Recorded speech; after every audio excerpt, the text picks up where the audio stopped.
Welcome to the Dynamics 365 Practice Show. Today we're going to be talking about PreSales with Lucy Muscat, a PreSales solution architect for Dynamics 365 at Hitachi Solutions Europe. It's a great show. We talk about her role, her career, tips for those wanting to transition into this role. So I think you'll find this an interesting episode. First of all, I want to talk a bit about MapTasker, a company I'm working with out of Western Australia. If you have customers with field service teams or field sales teams, you need to get in touch with MapTasker. They're an ISV I've been working with there, and their solution enables businesses with field-based teams to lower their operating costs and increase productivity using the power of geospatial and location intelligence. Their field sales for Dynamics 365 product includes advanced capabilities that empowers effective territory management, optimizes journey and route planning, and much more to enable companies with field-based teams to be at the top of their game. Field sales for Dynamics 365 also comes with a native iOS and Android app, so field reps can easily access Dynamics 365 data while they're on the go. Download your free version today from Apple App Store or Google Play Store. For full show notes for this episode, please go to nz365guide.com/134. Now let's get on with the show. Hey Lucy, welcome to the show. Hey Mark, thank you so much for having me. It's so good to have you on the show finally. Can you tell us a bit about who you are, where in the world you hail from? And yeah, let's just start with that. Sure. So my name's Lucy Muscat. I originally hail from the glorious Devon in the southwest of England, but these days I live just a little bit further north in Stroud in Gloucestershire. Okay, but that's the very minimum of an origin story. How? Tell me a little more. Like where do you work at the moment, and what's your key role in what you do? Sure. So I am currently at Hitachi Solutions. We are a Dynamics 365 full stack BizApps partner with even a Power BI practice too. I've been there for literally just a year, almost to the day, I think just over a year actually. And I joined previously from an organization called Cloud 2020, who were kind of at the other end of the spectrum. So as Hitachi do enterprise grade deployments of Dynamics, at Cloud 2020 very much focused on that kind of bottom wedge of the pyramid, looking at SMEs and how we could quickly and in an agile manner deliver really awesome solutions to small business. So I'm really fortunate that I've got experience kind of across the board when it comes to different organization sizes, but also I've had the pleasure of, especially at Cloud 2020, kind of having multiple different hats across the practice. So from sales and marketing all the way through to delivery and training. So I was really, really lucky to kind of get to know the full practice and the whole kind of delivery range, yeah. Well, and so you're currently in the UK, or is it called the European division of Hitachi? That's right. So Hitachi Solutions EU, we're based mainly in London, but we also have 6 offices across Germany and an office in France, in Paris. So super fortunate to get to do some traveling to those regions too. I bet. And so how did you kind of find yourself working with the Dynamics stack? How did your career take that turn? Oh, really good question. So originally I started my career, I was due to go to university, as you always do when you're sort of 17, 18, that's what all your colleagues are doing. But at the time, I kind of didn't really know what I wanted to do, wasn't that sure.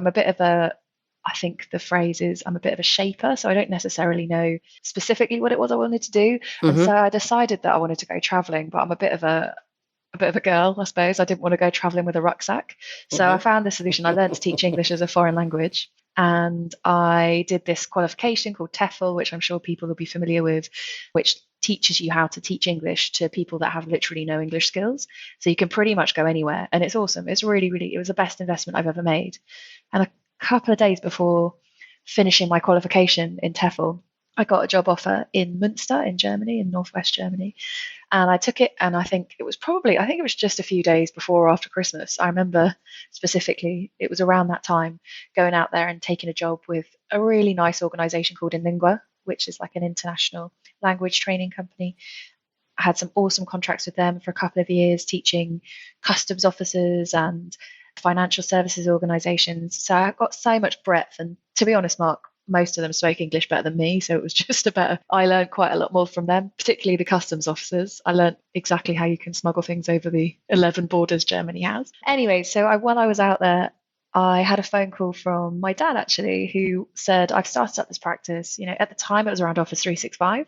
Office 365 had just hit the market, and he said, I'm looking for a trainer. And I thought, it struck me, well, that's pretty much exactly what I'm doing now. It's the same kind of audience, exactly the same kind of people I'd be working with, and just slightly different content. And I was always taught that teaching is kind of 90% delivery and 10% content. So I thought, why not? So I took the jump, and I was actually back in the UK on holiday over Easter, and I ended up staying. So I stuck it out, and I, to the extent where I continued to pay the rent on my flat in Germany for about 18 months after I moved back. Yeah, so I moved back, took the job, and then that practice itself kind of expanded. So many of our clients had Dynamics already, and we were supporting their Office 365 deployments, doing some SharePoint dev, doing a bit of Link training at the time, now Teams, obviously.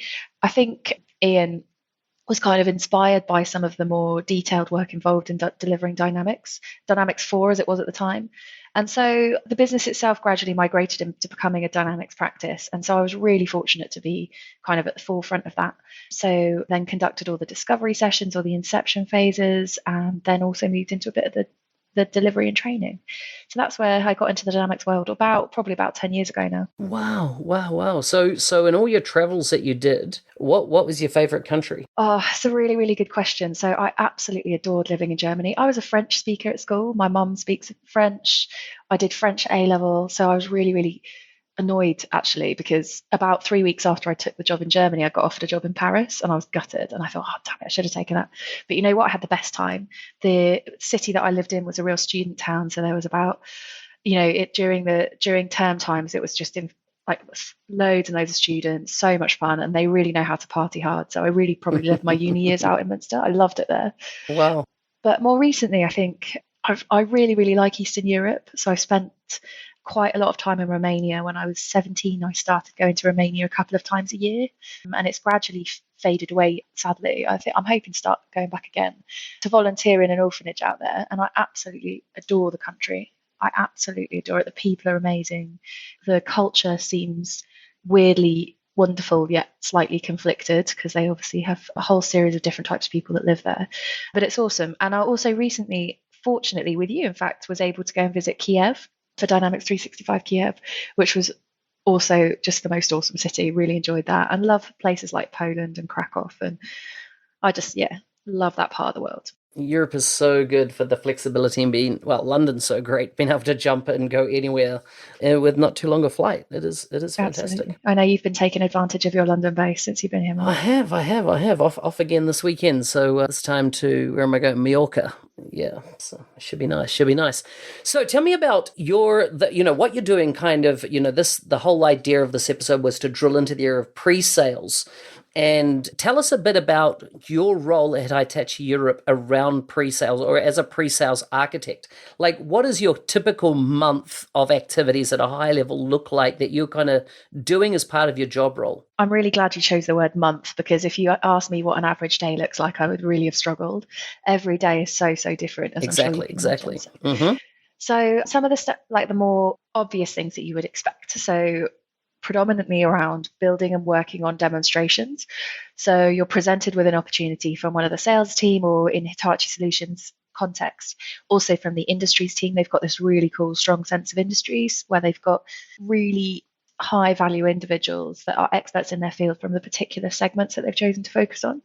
And they'll come to you with an opportunity, perhaps it's a bid or some kind of tender that they've got.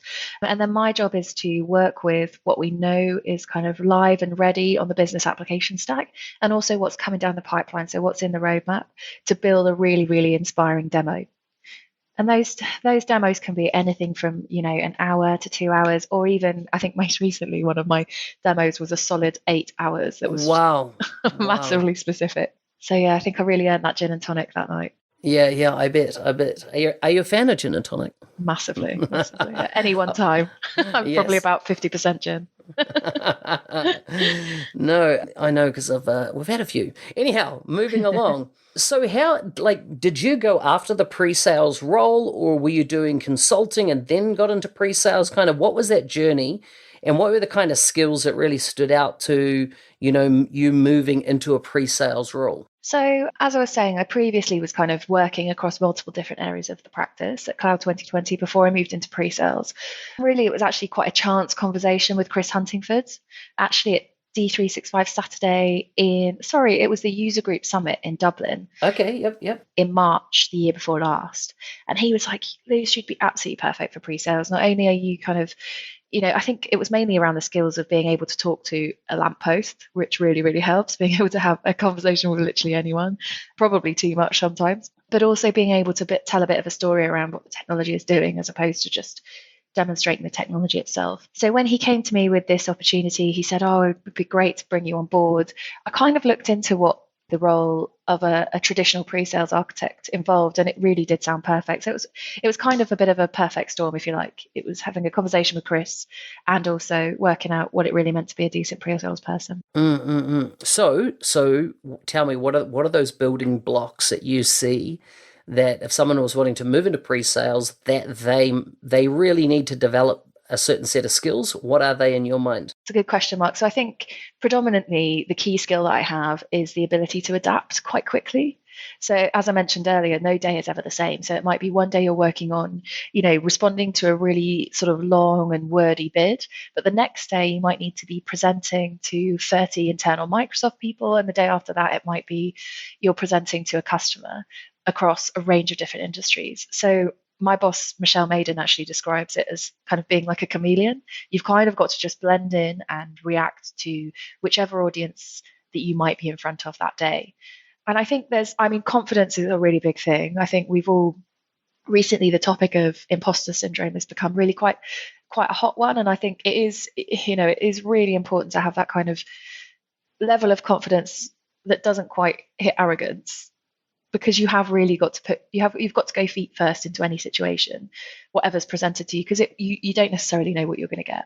So I think, so confidence, ability to adapt and being a bit of a chameleon, but also an inquisitive thirst for knowledge. I know that sounds a bit cheesy, but you never know. As I say, you might be in a private bank and you need to understand within the space of a couple of days the kind of vocabulary that's going to resonate with the individuals at that bank. And you've really kind of got to find whichever method works for you from a pre-sales perspective. So it might be watching their YouTube videos or some previous, interviews with private banking managers or whatever it might be. You've kind of got to assume that role really quite quickly. So that's certainly a particular skill. And I think the other thing that quite a lot of the time is kind of glossed over a bit is having a really good understanding of the commercial side of delivering. So it's all very well being able to go and do a really swanky, shiny, sparkly demo, but you've also got to be quite conscious of who in the room that you're presenting to holds the purse strings, who's, the commercial owner, and also how you work with your internal commercial owners. So I mentioned earlier that particularly at Hitachi, we've got a really strong sense of the sales team. So I'll quite often work with an individual salesperson and someone that's specific to the industry that I'm presenting to. And so I'm really lucky that we then, with the client themselves, we get to kind of work a little bit as a team. And so we kind of leverage off each other. I can be, the person that's really technology focused and can be that trusted advisor. And then I can leave the kind of commercial stuff up to the commercial owner. But it is important to have that in the back of your mind as well when you're presenting. I think it's really important. So what I found interesting there that you pulled out, and I would hate for people to overlook what you said, which was that you get and understand the industry's lingo, their terms, their acronyms, their type of sayings that make you part of, considered one of them.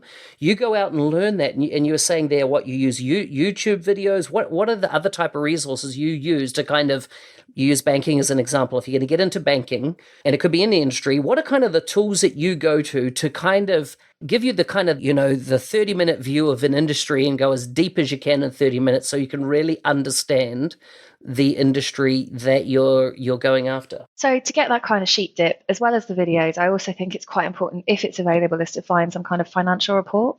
Sounds boring, but it really kind of shows their kind of attitude to risk, how they approach situations, what they've got in their reserve. That's really, really important. LinkedIn, obviously, I want to get to understand who the people are that I'm going to go and see. And I try and do that. I'm not too worried if people know that I'm looking on their profile. I think it demonstrates preparation. I'm not worried about that at all. I look at Twitter. I think that's vital because that's where people feel like they can, particularly, sort of like if it's a partner in a legal firm or a private equity firm, it's really cool to see the kind of lingo they're using on a slightly more informal channel. That's quite nice. But I also try and look at sort of guilds or associations that they might be Okay. part of. Yep. So association of accountants or something along those lines where they're like part of that bigger group. But for me, the sense of community within Dynamics is massive and it's vital. And I like to try and think that every other industry has a similar sort of community, and that's where people really lay their personalities bare. So I try and find the equivalent of that as well. Okay, that's interesting. Now, you mentioned there LinkedIn. Are you using LinkedIn Navigator? I am, yeah, I do use that quite heavily. Okay, so tell us a bit about your LinkedIn Navigator game. Oh, well, it's a good one. I think it's mainly for me around keywords. I mean, I've done recently quite a bit of work in the housing association sector, which actually it seems to have a stronger community as as the Dynamics and Power Platform Wow. world, which is Okay. awesome. They really, really value sharing and I think it's probably because they're in a bit more of a non-compete environment than the rest of us. They look after their areas and that's it, and it's great. And they do lots of knowledge sharing. And so I've done a lot of LinkedIn Navigator work around them. And one of the things I failed to mention earlier is I also try and go to as many in-person events as I possibly can that relate to that particular industry. So for those guys, there's lots of housing association conferences, roundtables, informal sort of meetups that really, really help and allow you to build a relationship with the key individuals in that industry. I like it. I like it. I like that you have a solid strategy around there. Just one last question on LinkedIn. Do you think you'd be able to achieve all that without Navigator, or is there anything like special jumps to mind that LinkedIn Navigator gives you over just LinkedIn standard? That's a good question. I haven't had it a huge amount of time, to be honest with you, Mark. And I think I was able to achieve pretty much exactly the same as I was before. So perhaps that's a task on me, is to kind of go out and work out what the difference is. So in short, probably, yes, I think. I think that's primarily because I rely really heavily on face-to-face interactions. Yeah. Or not rely, but I get more out of them than I do online. Yeah, makes And I sense. think Makes sense. with Navigator, you just don't get that sense as much as you do with other channels. Yep. Any formal training or certifications that you've done around pre-sales specifically? Funnily enough, very, very, very little, I'd say. There is some particularly cool stuff that Microsoft have helped self-fund or help part fund in the past. So there's kind of like the Steve Goff Sandler training, which is quite nice. Oh, I've not heard of this. Really, really worth a Google. It's not the cheapest training in the world, but it's definitely worth an investment. And as I say, Microsoft have in the past kind of part sponsored that. And it really kind of gives you the background on when you're in kind of a potentially high intensity sales situation, who the key levers are in the room, and getting behind people before they fall, how to really engage and build relationships with individuals. And that certainly helped. But in all honesty, Mark, I think there's no kind of second for training as actual real world experience. Yeah. Whatever kind of form that comes in. And I think I've appreciated the benefit of that by organizations and individuals giving me the opportunity and giving me that foot up to have that experience, and also kind of then being fully open to feedback. I think it's quite hard for us, and I think as Brits, we're probably not great at giving feedback, positive or negative. And I've seen the benefit of receiving both positive and, constructive feedback. It is quite hard to accept it sometimes, but, it's really quite vital. And so I've kind of taken it upon myself to try and give that as much as I possibly can in scenarios where I'm working with people that are perhaps new to pre-sales, or they're in delivery and they've been brought in because they've worked in a similar project before. I think that mentoring is really quite important and quite valuable. Interesting. What about the technical skills? Like, are you really deep in field service or really deep in sales or customer service? Or do you kind of, when you're doing a pre-sales engagement, do you bring in people that have got very deep skills in those areas based on how you've profiled the customer and really what their needs are? Yeah, I think that's a vital point. It does really depend on what the customer's needs are. I describe my technical knowledge as kind of a mile long, but perhaps an inch deep. Okay. So I have the capability of putting together demos myself of anything from field service, marketing, click dimensions, all the way through to even PSA if I need, or basic sales, obviously out of the box sales. So, I mean, I can do that. And I think it's important to be able to have that hands-on experience. and it's important to understand where the key challenges and gotchas are. But then if I have the luxury of being able to bring in other members of the Hitachi team to help me, then I absolutely will. So I was recently working, funnily enough, on a field service demo that needed a little bit of configuration, and I kind of needed to understand field service really to its nth degree and what its extensibility looked like. And so I was able to bring in a couple of members of the team who were on the bench to fully understand, exactly how I could do that. And that really kind of lights up the demo a lot more. But I think the other thing to bear in mind, particularly now with the Power Platform being quite such a strong offering, is we can quite quickly spin up these scenarios that show the art of the possible, that fill in the gaps that perhaps Dynamics doesn't quite cover to satisfy that industry specific need. And so I quite often spend my time working on my complete story. And if there are gaps in my story or my personas, then I will fill those with Power Platform. I think the only challenge we have then as SIs and as delivery partners is to tell that story and to help the client understand where the traditional off-the-shelf product finishes and the Power Platform starts, and not bamboozle them too much with the art of the possible. Give them a solution, but tell them it can be configured, but make sure that they understand it is within grasp and it's not just they're starting from scratch. Yeah. Who are the other roles that typically play a part in your pre-sales engagement? Like, let's say we'll call them actors. Are they salespeople? Are they executive from your company? Like, what do you typically see as the team that goes in and engages with ultimately the intention of winning a new delivery opportunity from? So there's always some kind of commercial owner, whether it's a business development person or the industry lead for that particular industry. Vital role, because they'll give you the context, the background, they'll understand, they'll set up all the meeting, they'll do the logistics as well, which is really helpful. So they own the relationship with the customer. Absolutely. Okay, yeah. Cool. Mm-hmm. And then, as mentioned, it can be that we bring in a member of the delivery team that has experience with that specific project of the same kind. But generally, I'd own the relationship with them and I'd interact with them and then bring them in if needs be. And that's pretty much the extent of it. I think some scenarios there's a sales or a commercial lead and an industry lead, depending on the size of the opportunity, as well as perhaps some senior management, just to kind of give that top cover and give that high level approval and confidence to the customer. I think that's quite vital. And then there will generally always be someone with the project management hat on. So an individual who's got experience with our methodology that can explain that quite clearly, that can give the client confidence that we can deliver. Mm-hmm. And tell me now about the handoff. So, often I hear talk that, pre-sales and sales deliver, and get a contract signed. And then sometimes there can be a hiccup between that and it, handing back to the team that's going to do delivery. How do you make sure continuity is maintained across that handoff phase between closing the deal and then that you're delivering what you talked about as part of the pre-sales effort, Yeah, I get it. It's such a vital point. It's so important to get this bit right. And I think it really does depend on every project. I think it depends on the propensity for the client to accept risk. If they're quite, risk adverse and they're really struggling with the whole concept, and if they've gone out to market. So if it's not just a delivery partner they're looking for, but also a solution. So if you're in there for the technology play as well, and perhaps you're competing against Salesforce or whatever, whichever other solution, I think you really have to take that into consideration. And if there's a high level of, lack of confidence, if you like, then the handoff needs to be far longer and far more intrinsically linked to the delivery team.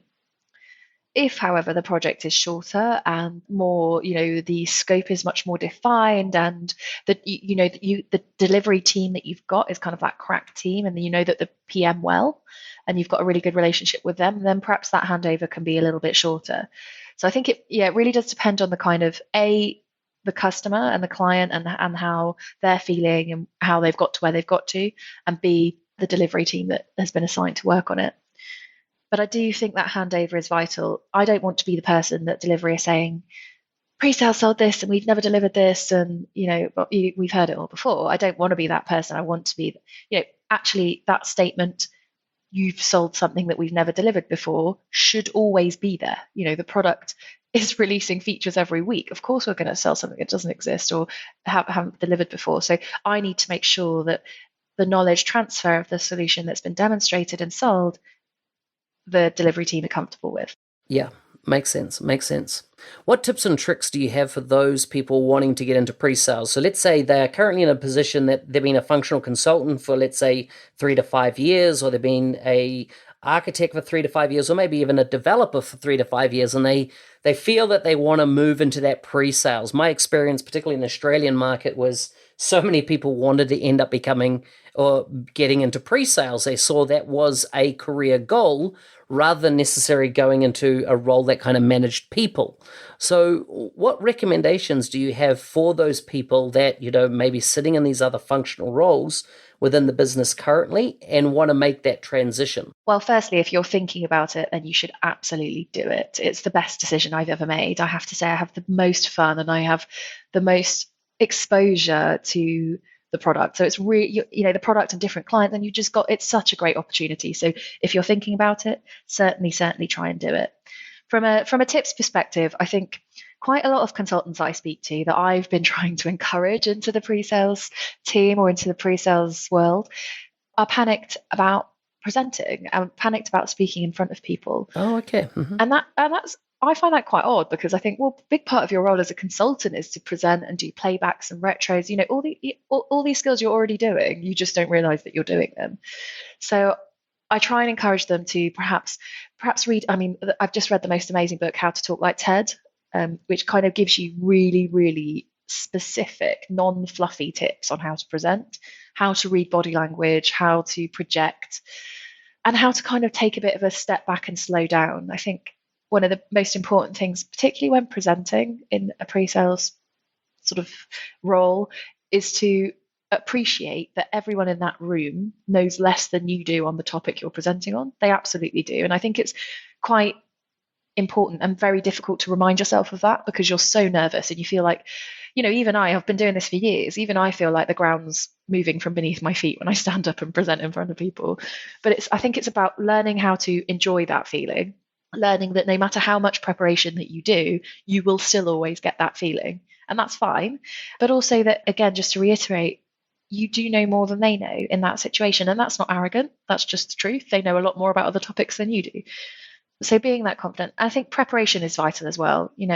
It's very easy to kind of spin up a trial and go into a demo and just wing it, but that's not going to win you anything. So I think really, as we've discussed, properly give yourself a sheep dip into that industry, put on that jacket that makes you feel like you are one of them, empathize as much as possible. I think empathy for me is so vital. Put yourself in their shoes. There'll always be someone in the room that is reluctant to change. We know that. No one wakes up and goes, oh, I just want to change my CRM system or my ERP system. So understand that and empathize with that, but also empathize with the fact that you might be automating a process that they're spending most of their days doing now. So be behind them before they fall. Encourage them that they'll be able to do, or remind them that they'll be able to do something else instead of that manual process.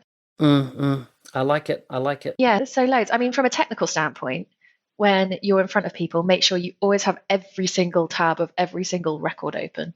No one is going to buy a solution where there's a spinning wheel, where they're waiting for something to be open. So have your records ready at the time. Even if it's a case of moving along a business process flow or triggering a workflow, have the answer ready. And don't be afraid to think around the subject. So if the client's asked you for a marketing demonstration, then they're probably going to be interested in understanding their social media. So get some social engagement ready, or think about some of the third-party solutions that might enhance some of the things that they've requested. Quite often people come to us with an RFP or a tender an answer. This is what I need. How can you deliver it for me, Hitachi Solutions? Whereas actually, I'd like to show them some of the art of the possible on things that they might not have thought about, and actually ask them or encourage them to share with us what the driver for this RFP or this tender is, as opposed to what the answer that they think is the right answer is. And actually, don't be afraid to push back, even internally, push back on the sales team. This approach that they're taking, it isn't quite right. I don't think it's the right solution for them. Perhaps we encourage them to, or we help them write their next submission, or we encourage them to go about procuring in a slightly different way. Don't be afraid to, if your gut's telling you that's not quite the right thing to do, it's probably not. So do it that way. My final tip, and I think most people already know this already from a technical standpoint, is I use Google Chrome to do most of my presentations, and Google has this wonderful personas or profile feature where you can jump in and out of different environments, and it remembers your credentials. So I do that heavily. So even if I have most of my demo in one environment, but actually there's a tiny little feature in another environment, I'll open it up and I'll make sure the environments look similar, and I'll switch between them and just describe, I don't know, like Twitter integration through cognitive services through this other environment. So an example, let's say you're doing a demo showing this is what the manager would do, blah, blah, blah, blah, step, dashboards, analytics, that type of thing. And then you'd say, okay, this is what the customer service experience looked like. You've got those preloaded, pre-signed in, so you're not doing any authentication stuff, which is just burning up, time in a demo. And Absolutely. It just makes it run smoothly. Exactly that, Mark. And I think also it's nice to try and make the demo as interactive as possible. The chances are these people have seen either 4 or 5 other suppliers do exactly the same kind of presentation.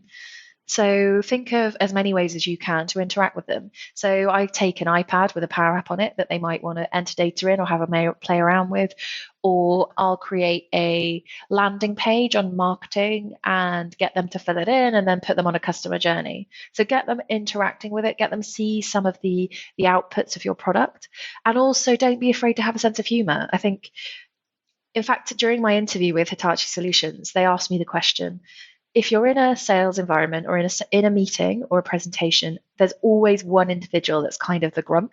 How do you engage with them? And to be honest with you, Mark, what I do generally is I take the mick out of them and I use them as my demo persona. So I'll point to them and, it gets them laughing, it gets them engaging. For people I've presented with, they always know when the same jokes are going to come out at exactly the time that they come out. But it just makes sure that everyone's kind of awake and interacting as much as possible. So that leads into my next question, which was around, give me an example. It might not be in high tech, it might be in any of your kind of roles that you've been on in your career, that you've had a more than, let's say, pleasant customer, or you've had a moment where things go wrong. Can you give us an example without using names and businesses of what went down and what was the outcome? It doesn't have to be a scenario that turned around successfully, just it's a real scenario. Yeah, I think, no, it's a really, really good one. And I think quite often we come up on this kind of scenario where, Microsoft are wonderful at providing us with opportunities and leads, they really do. And they really seem to have changed slightly recently, where they're trying to understand their partner base and provide opportunities to you where they hear about them perhaps amongst their global black belts or their PTS, any one of those.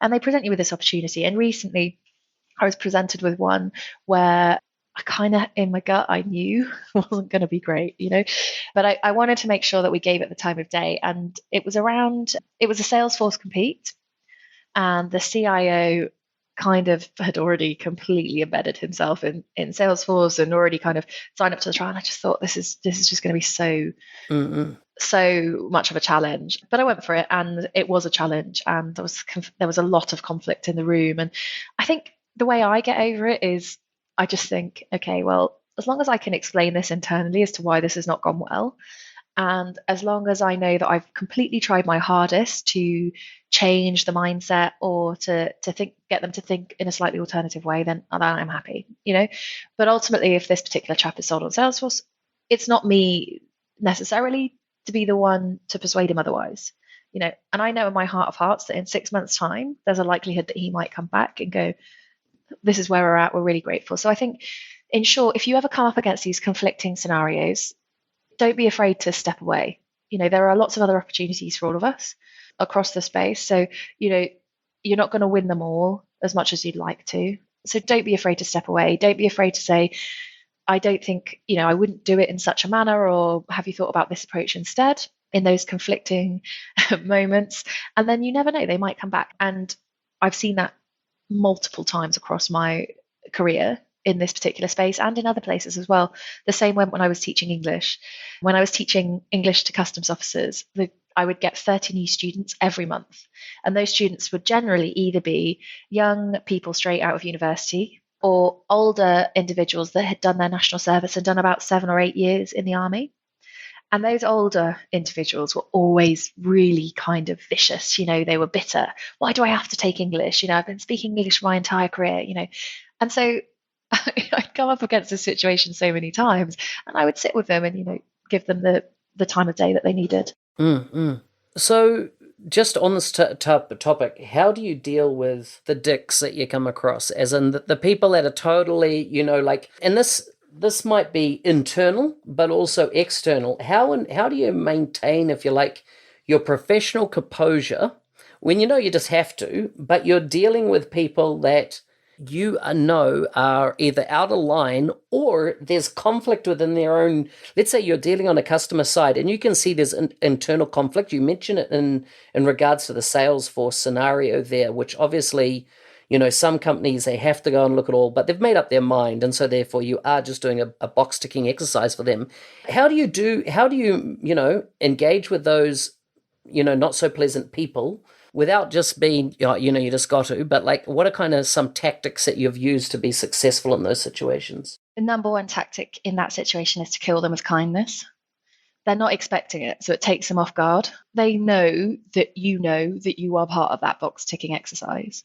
So I go into it, kind of fully engaged, quite the opposite. And I treat them in exactly the same way as I treat a client who I know has chosen Dynamics and is really keen to work with Hitachi, So I think that really, really helps. And I actually was in this situation quite recently where the organization had just been acquired, was growing quite rapidly, and the VCs that had acquired them had kind of stopped their procurement process for a new platform dead in its tracks.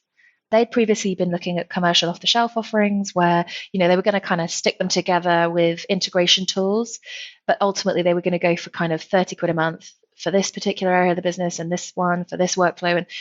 And, they felt like that was the right decision for their organization. The VCs knew differently and thought differently and wanted a platform across the organization that could scale, expand and contract to meet their needs. So that's why we were brought in to present the Dynamics solution as an offering. So you're going into this meeting knowing that there's going to be resistance.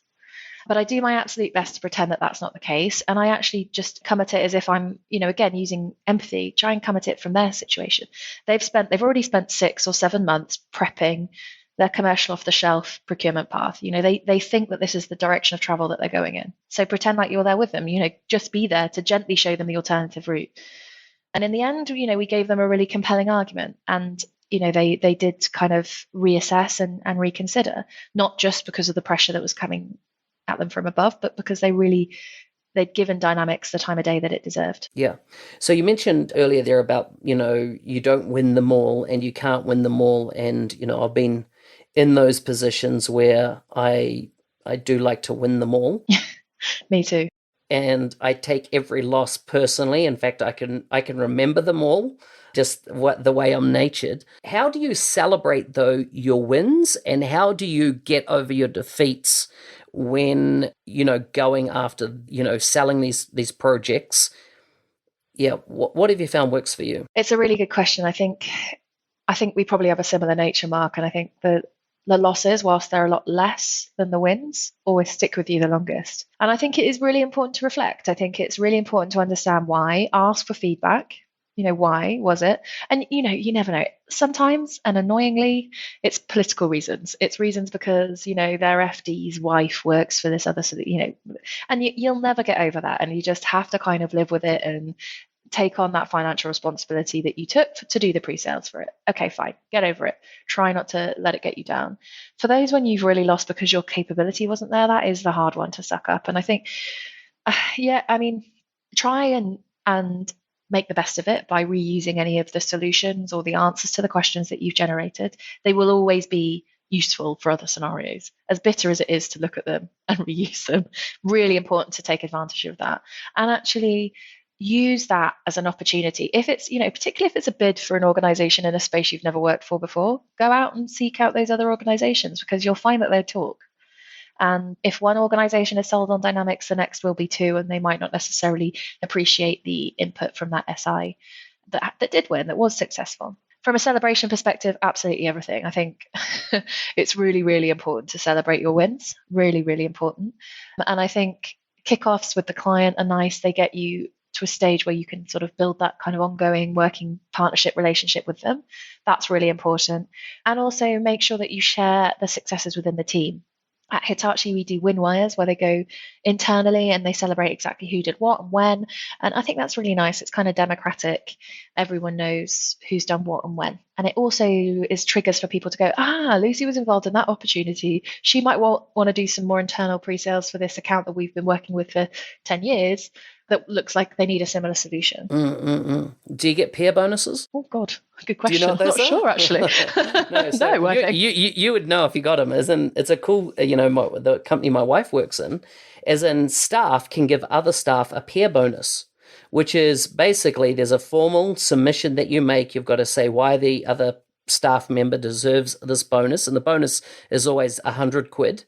And any staff can give it to any other staff, but they've got to do the write-up. And, of course, it goes around like a win wire to everybody why one staff member's peer bonusing the other. And, of course, there's some rule that you can't kind of set up a quid pro quo type situation. But, it's an amazing way to encourage staff to encourage each other. That's awesome. Business. I love that. I really, really like that. And actually, I think that would work even if it wasn't financial, if it was something, like a 20 quid Starbucks voucher or something like that. Yeah. One of my industry leads, actually, she's incredible. She is always so grateful for our input. Every time we do something for her, there'll be some kind of gift and a really nice handwritten card after you've done it. And it makes all the difference, It does, right? It's really heartwarming. Yep. Totally agree. Any recommendations for third-party solutions that you keep going back to? You use them over and over again, like these ISV add-on solutions that you feel confident with, that you do recommend often. Okay, so I've got 3 that jump to mind that I use all of the time. And I think the first one's probably unsurprising, which is Click Dimensions. Yep. Mm-hmm. So I've been working with those guys for well over, I think about 8 years now. And I think they've had some challenging times, with alternative solutions from Microsoft popping up and dying off and popping up again. And I think ultimately... And dying off? Sorry, carry on. And what? Yeah, carry on. And ultimately, their solution has always worked, has always been the go-to, works incredibly well, and is great. It's a great demo as well. Yeah, right now, totally. I do think the alternative is kind of improving. So Microsoft Dynamics Marketing is improving, and it's getting to parity from a features perspective. I just have a few trust issues around its capability and its scalability. But, I'm open. I think competition is good, and I think it's actually worked really well for Click Dimensions. It's helped them reassess what's important. And I think so for everyone, that's, there's no harm in that. Then I also really, really respect Data 8. So these guys based out of the UK, they're working really, really hard to help keep data nice and clean. And they do kind of bank detail checking and address checking and a validation, and they're brilliant. Their solution is great. It's really well priced. It's really stable. They're at the forefront of everything. So they've even, I just saw on Twitter over the weekend, delivered a fuzzy search for Canvas apps, which is just awesome and just absolutely brilliant. So those guys. And then the final one that I would really, really recommend is Intro Hive. So these aren't traditional ISVs from a Microsoft perspective. They're kind of newish to the Dynamics world, but their offering is absolutely incredible. We actually respected it so much at Hitachi that we've actually brought it internally, so we use it ourselves. So, we do with Click Dimensions too. Can you tell me a bit more about Intro Hive, because I'm not familiar with it? Sure. So they describe themselves as the relationship capital people. So they deliver a bunch of different things. They integrate into CRM, but also into your Exchange mailbox passively. And they present insight back to you in a number of different ways at the time you need it. So they send you pre-meeting digest. So at 7:00 every morning, you receive an email with details about the organizations in the meetings involved in your diary. So they'll give it to you in both sort of publicly available information, some information that's behind paywalls like Bloomberg or whatever it might be. It shows you how your relationship is with those individuals involved in that meeting based on how much you've interacted with them, and also who at Hitachi holds the strongest relationship with the individuals that you're working with. It also brings back the time, date, subject, and first line of the body of the emails that have been sent most recently, whether from users internally, whether they use CRM or not. So for us, that's hugely valuable because I can see that this particular project manager was working with that company, this alliance manager was working with this particular individual. Whilst I don't get to see the full email, and that email doesn't have to be tracked into CRM, it's just in their mailbox, I get to know who's had the most recent interactions. And then post-meeting, it sends you a post-meeting digest, which is an email, and you can respond to that email. And any response that you write goes straight against the record, both the contact and the account, as a note. And you can simply write a little plus sign and then the name of a task, and it goes off and creates a task. It's so awesome. So I was literally in the back of a taxi the other day, post meeting, writing a note in email, in an environment I'm familiar with, and creating a bunch of tasks and assigning them to other people, importantly. So really Yeah, awesome. fantastic. I'd never heard of it. Sounds amazing. Yeah, and it also does things like it'll analyze your mailbox and say, oh, you've had this activity with this person, this contact isn't a contact, and it's like a one-click sync, and it does that every day or every week, depending on what you need. Very good. Do you have a bonus one for me?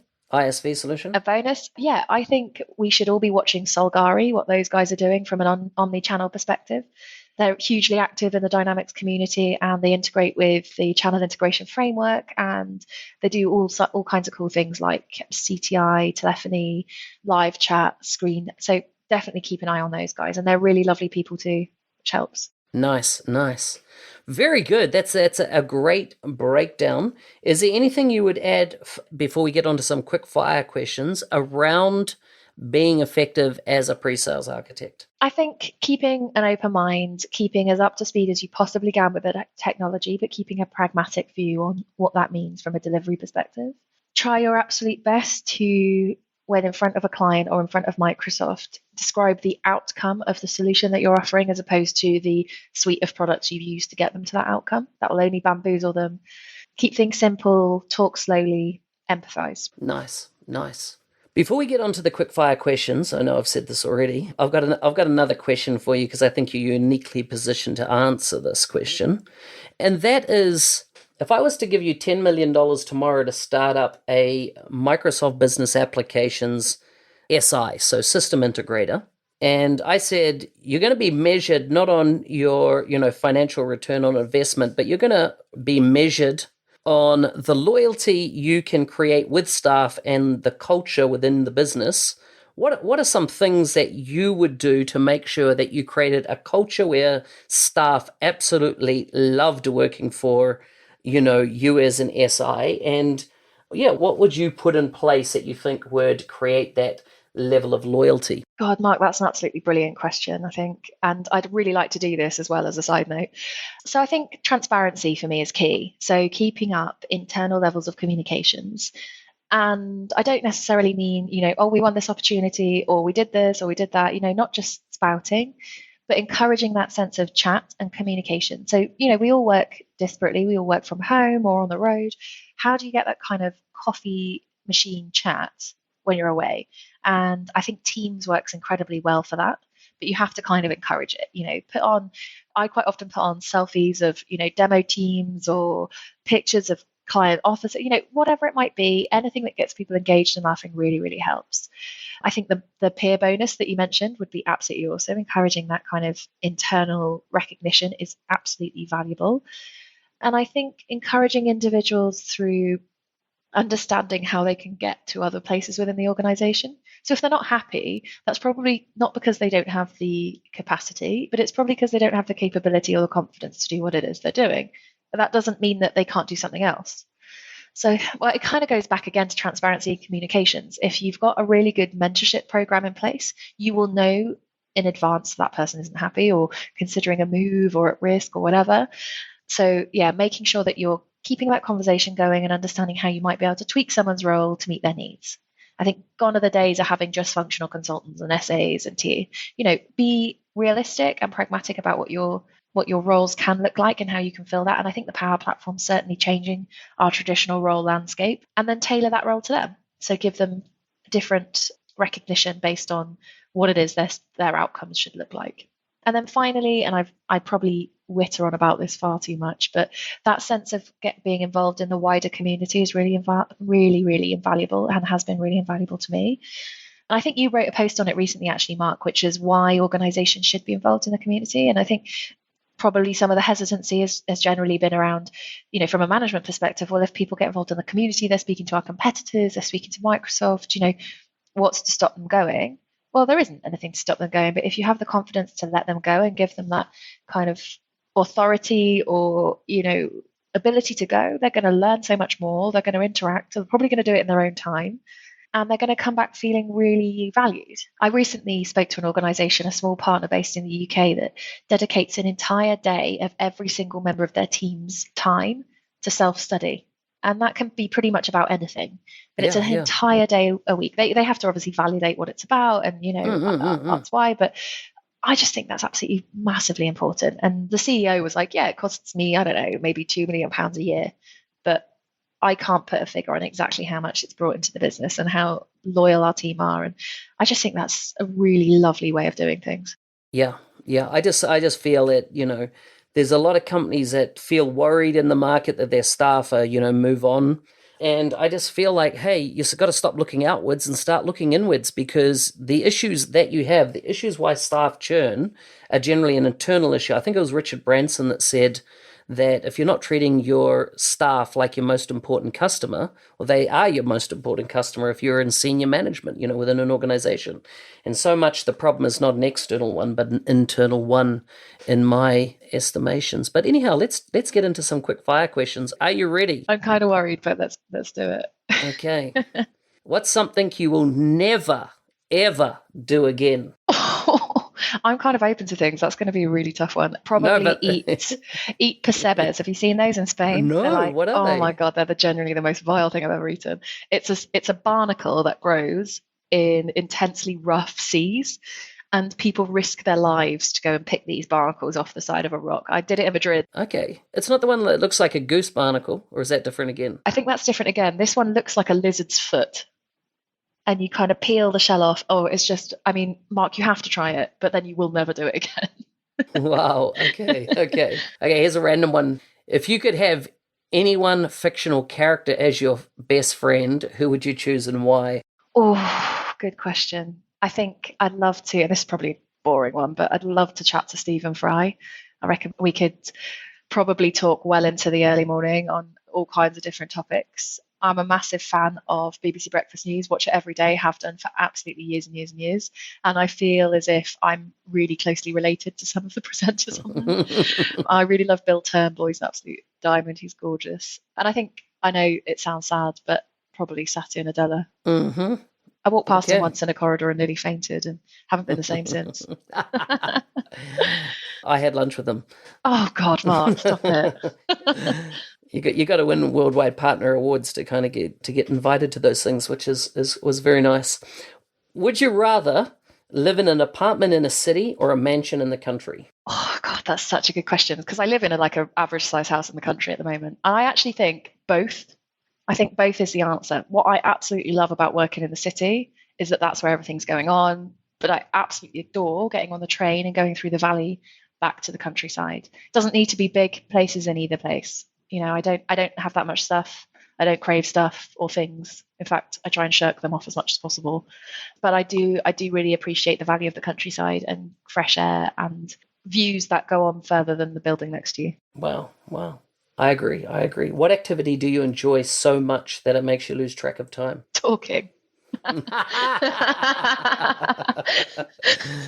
I think everyone I speak with would probably they know exactly how much time we spend.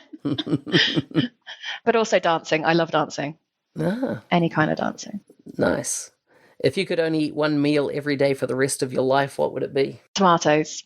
I'm a massive tomato fan in any form, apart from tomato juice, unless it's a Bloody Mary, and then I can get involved. There's nothing wrong with a Bloody Mary. No way. Okay. What are the top 3 things on your bucket list? Very, very good question. I'd absolutely love to go to Japan and see the spring blossoms. Mm-hmm. I would love to work at Microsoft. Mm-hmm. Sad as it sounds. That's a bad one, isn't it? No. I'll accept that. You know why I'm laughing, though. And I'd love to probably have lunch with Satya Nadella. Nice. All possibilities. Absolutely. Listen, who do you recommend as a guest for the podcast in future that's kind of along this theme that you would recommend? I'd really recommend speaking to my dad, Ian. So he was the CEO of Cloud 2020, still is, and he has kind of launched that business from the ground and has a really, really good understanding of what it takes to make a successful practice that focuses really on the needs of the customer and provides ethical delivery. Yeah, so give him a shout. He'd certainly be up for speaking to you, I'm sure. Excellent. Lucy, it's been a pleasure to have you on the show. Before you go, if people want to connect with you online, how do they do that? So I have Twitter. I'm quite active on Twitter at Lucy Muscat. Find me on LinkedIn. I don't yet have a YouTube profile, but people keep asking me to do it. So I'm thinking about starting to do one of those in the next few months. So watch out for that.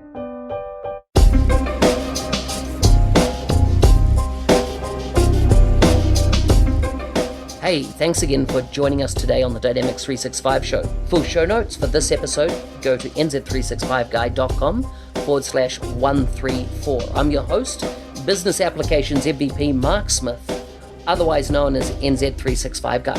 While you're at my website, why don't you sign up to my mail list? It'll pop up on screen, and keep up to date with the new posts that I'm coming out with. And I often go to this community of people for input around ideas that you want me to go to market with. So I'll often go out and ask questions about what you'd like me to talk on next or who you'd like me to interview. So feel free to sign up to that list. I'll be back again next week. Bye for now.